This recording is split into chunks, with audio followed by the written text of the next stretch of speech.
大家好，我是老莫，今天分享几個烙餅更酥更脆的技巧。首先和面很關鍵，咱們準備200克面粉，加上2克鹽增加底味，再加上油20克，這樣可以讓餅更容易酥脆。然後水量咱們需要準備150克，和這個面呢必須要偏軟，因為咱們後期還有一個關鍵。面揉成畫面中這樣之後呢，咱們把它攏成团兒，案板上撒上乾粉，把這個面取出來。然後呢，咱們要把這個面揉到不粘了，水分变得更均匀了就可以了。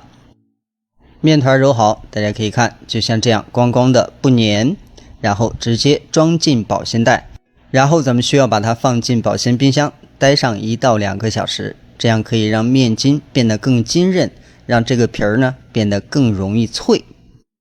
面取出來，這時候摸上去呢冰冰涼涼的。然後案板上撒少許乾粉，接下來大家可以看一下這個面團的狀態，咱們按一下很軟，用手直接拉伸就能很輕鬆的把它拉長，這就說明裡面的面筋形成的很好，這也是讓面餅更酥脆的一個關鍵。這個時候咱們不需要揉面，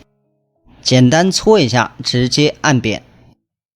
直接上擀面杖擀，因為咱們擀面這個過程呢其實就是揉面的过程。只要讓這個面筋形成，不要讓它太緊繃就可以。擀開面皮，直接抹上油，咱們也不放油酥了，只要把這個油或者是油酥抹勻。後面就需要調味了，大家呢自行選擇。然後咱們像這樣給它從頭捲起來，搓成這樣的條，大家可以看一下，只要粗細均匀就可以直接分出劑子。下面處理劑子比較簡單，把兩邊壓扁，把扁的部分折到下面去，直接把它扣在下面，然後对齐捏緊按住就可以了。下面一步擀餅，只要擀平厚薄是一致的就行了，這個呢沒有什麼太大的難點，最關鍵的是你用力的時候呢均匀一點就行了。另外擀好的餅盡量不要太薄，太薄了更容易乾硬，而且對分層也有影響，這樣咱們餅就做好了。下一個關鍵點放油，如果說你想讓它表皮稍微硬一點，少放點油，稍微多一點它就會變得更加酥脆。咱們只需要把这個底上抹平就可以，然後用中火預熱，熱了之後直接讓光面朝下，